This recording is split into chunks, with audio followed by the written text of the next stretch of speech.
Good afternoon, and thank you for sticking around to the end of today's session. My name is William Fatigante, and I'm an application scientist with Bruker Applied Mass Spectrometry.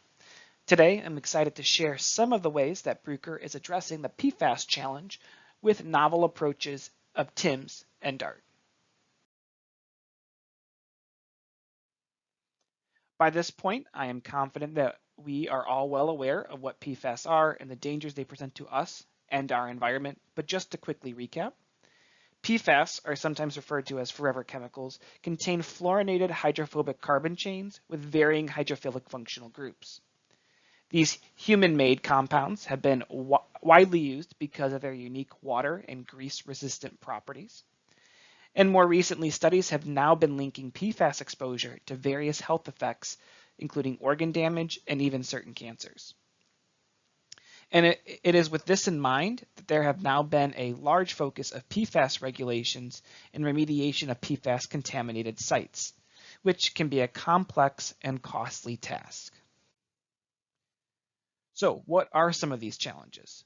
First, there is a huge group of known compounds, up to 4,700 PFAS analytes, as well as degradation products. And now, because of this large target list, there is unfortunately a lack of reference standards and databases available. Another problem area is the high sensitivity requirement for PFAS detection. Oftentimes, we need to detect down into the single-digit part per trillion levels. And lastly, it is the need to separate and characterize isomeric PFAS compounds. So to help address some of these challenges, we can look to Bruker's TIMS-TOF technology, which is the coupling of trapped ion mobility spectrometry and quadruple time of flight high-resolution mass spectrometry. Before we move any further, let's review the fundamentals and make sure that we are all on the same page with the technology. Simply put, the collisional cross-section is the size of an ion and a measure of how often it will collide with neutral molecules in a gas phase. So here on the left, we have two ions of the same molecular formula, therefore not distinguishable by mass. However, their different shape allows us to separate them by ion mobility. So as a metaphor, think of these two sailing ships on the right. So the more sails, or greater collisional cross-section, means a stronger interaction with the wind or a gas flow. Under the same conditions, we would expect a ship with more sails to move faster than a ship with less sails. And the same goes for ions. The larger ions with greater collisional cross-section will interact more strongly with the gas around them, resulting in different mobility. So basically, with the trapped ion mobility technique implemented in Bruker TIMS-TOF instruments, we can separate ions based on their shape and size. To demonstrate TIMS in action, we can look at the separation of PFAS isomers, an often challenging task even for high-resolution mass spectrometers. So here we have an example showing 4 isomers in one sample. So those that coalute would typically be indistinguishable from one another because of the elemental compositions and molecular weights are exactly the same, as we can see here with 4 PFOS and 6 PFOS within this middle peak. However, with trapped ion mobility, we can tell them apart with confidence, as you can see on the color-coded chromatogram on the left, and even begin to quantify them one by one. And without using mobility information, we can see, again, the coelution of the 2 isomers in the extracted ion chromatogram of 498. However, once we apply the mobility for each respective isomer, we can easily distinguish the 4 PFOS on the left from the 6 PFOS on the right. Mobility filtering can also be used to help clean up mass spectra. Here we have the MS-MS spectrum of L-PFOS that was generated by all ion fragmentation. And now we can see how the mobility filter separates the fragments from the matrix. To help with interpreting this often complex data, Bruker has 2 main software solutions. The first, TASK, supports various screening approaches and accurate quantitation when a calibration curve is available. Think compound identification with known analytes and databases and preliminary identification or suspect screening. So again, targeted workflows. To work opposite of TASC, Bruker offers Metaboscape software for non-targeted workflows. Metaboscape's powerful algorithm can process non-targeted analysis quickly and use statistical analysis to detect unexpected compounds and identifies known unknowns with public databases and spectral library searches. Here we have the standard workflow for screening and quantitation by TASC, an ideal workflow for routine PFAS analysis, such as running any of the EPA methods. So first, TASC is going to generate high-resolution extracted ion chromatograms for the principal ion. Then the peak is detected and verified with retention time. Diagnostic ions, in-source and broadband collision-induced association fragments, isotopes, and adducts are all screened for. Then a scoring result for the analyte is given based on analytical criterion. Lastly, and if a calibration curve is available, the analytes are quantified instantaneously.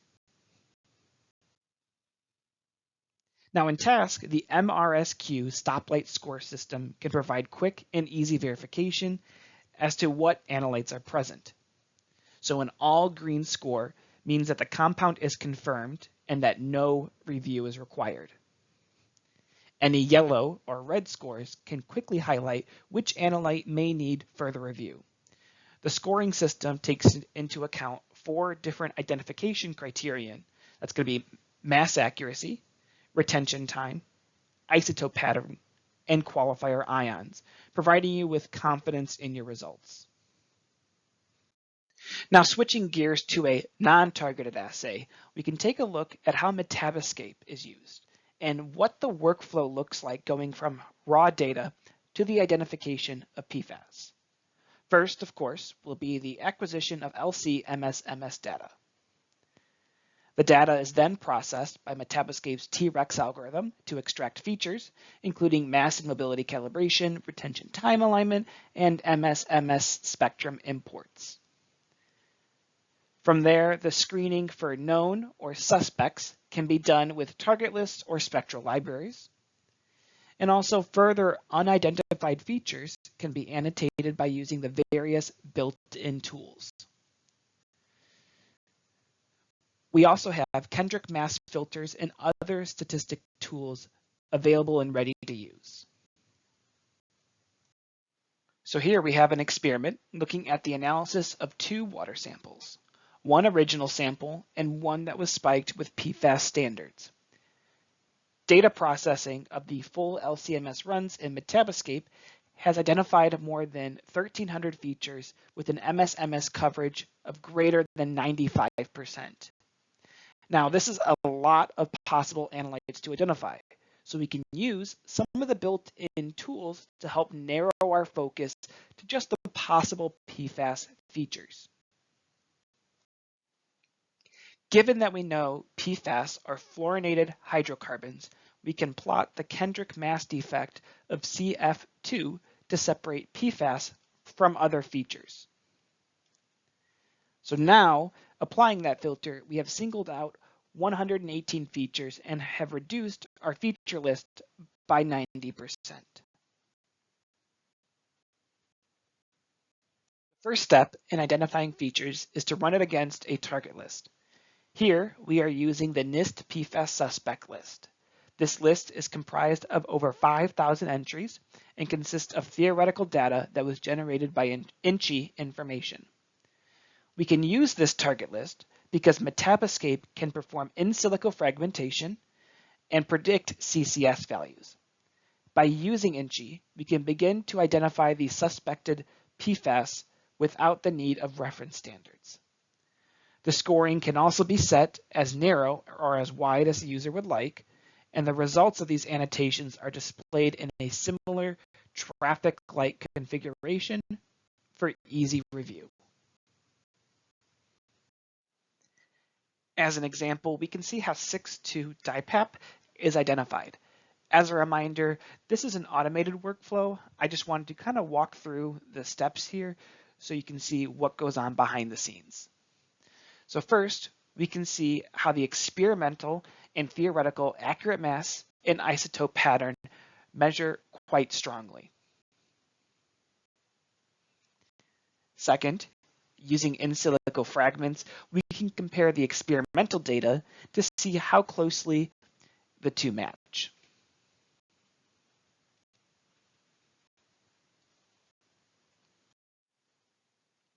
The CCS value is also predicted with CCS Predict Pro. Again, we have strong agreements with the experimental and predicted values. The final scoring result is then presented. Here we have strong agreements with all 4 analytical parameters.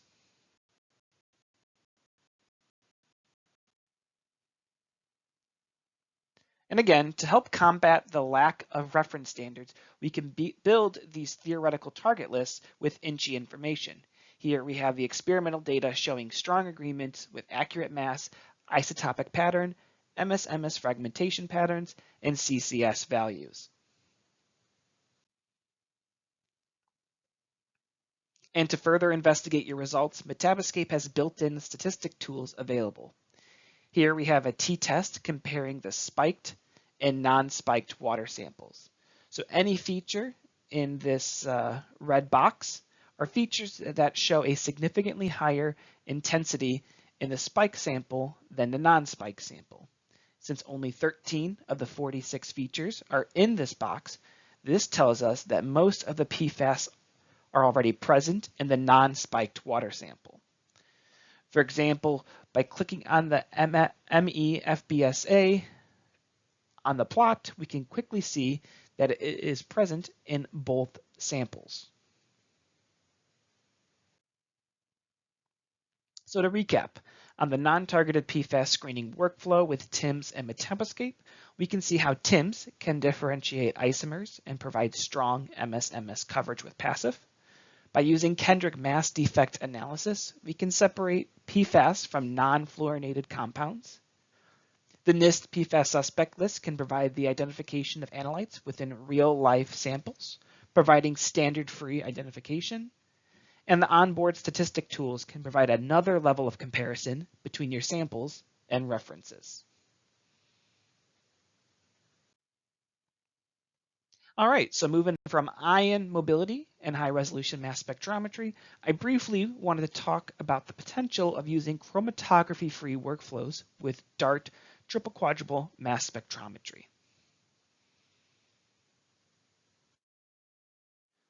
Before we move any further, I wanted to take a moment and talk about how direct analysis in real time, or DART ionization, works.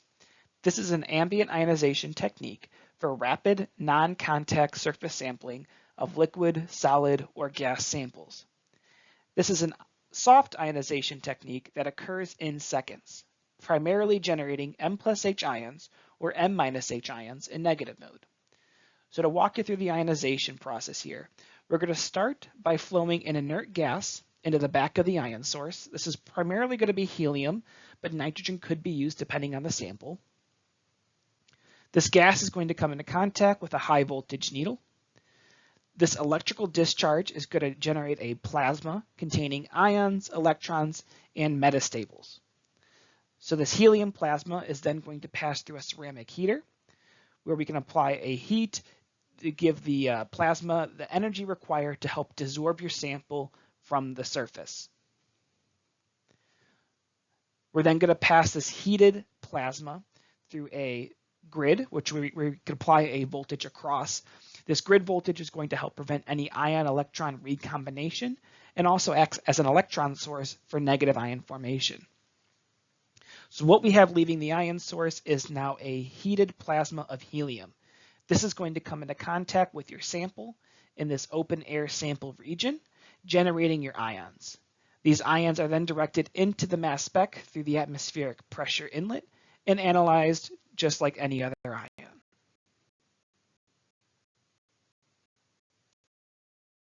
So what does sampling with DART look like?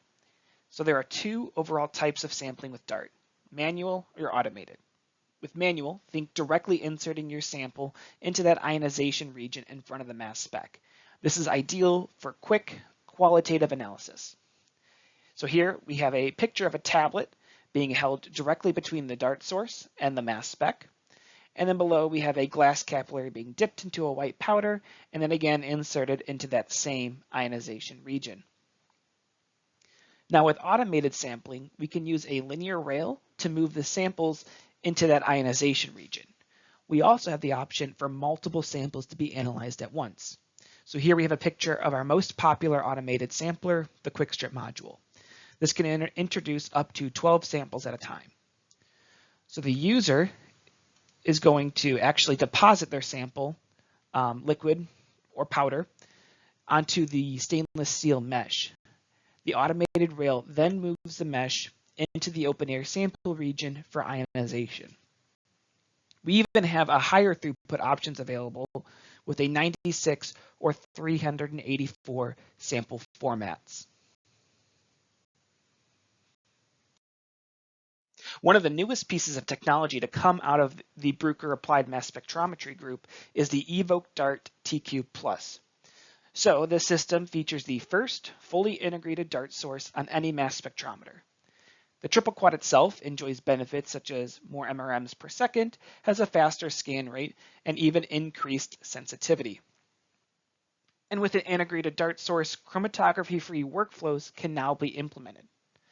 Some potential benefits are higher throughput, lower cost of operation, higher uptime, and overall reduced waste by conserving organic solvents. Of course, you can still perform traditional LCMS experiments with a quick change to the VIP Hezi source in a matter of seconds, providing the ideal screen and confirm tool.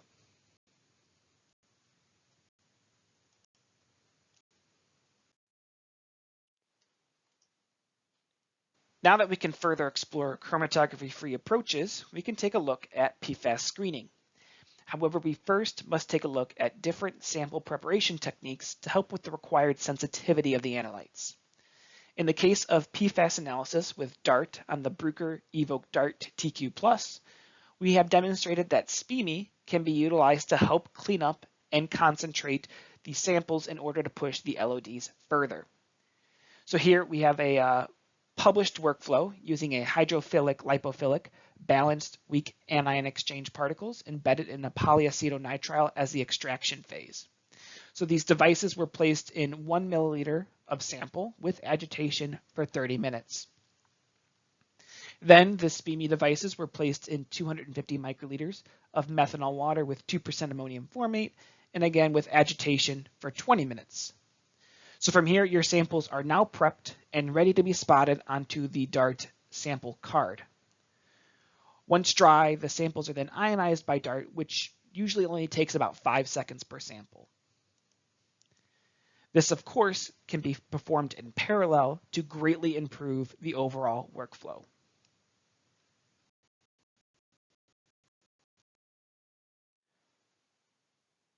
As you can see here, not only is DART fast, but it is also sensitive and quantitative. So with these 4 PFAS analytes that we are looking at, we have very linear calibration curves with 3 orders of magnitude in dynamic range and limits of quantitation down to 10 part per trillion. And to kind of circle back to my previous slide, chromatography-free workflows can also be a solution to providing green chemistry to your lab. We can move from a more traditional LCMS method that uses liters of organic solvents to now a DART triple quad method that only uses milliliters in the sample prep.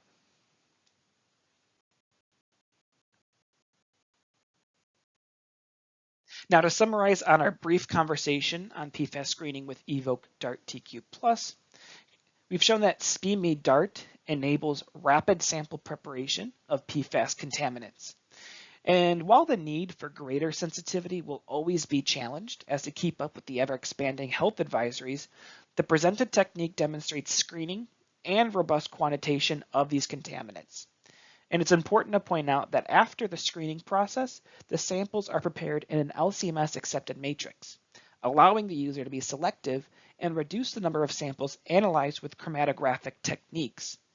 ultimately reducing the amount of injections you're putting on your columns.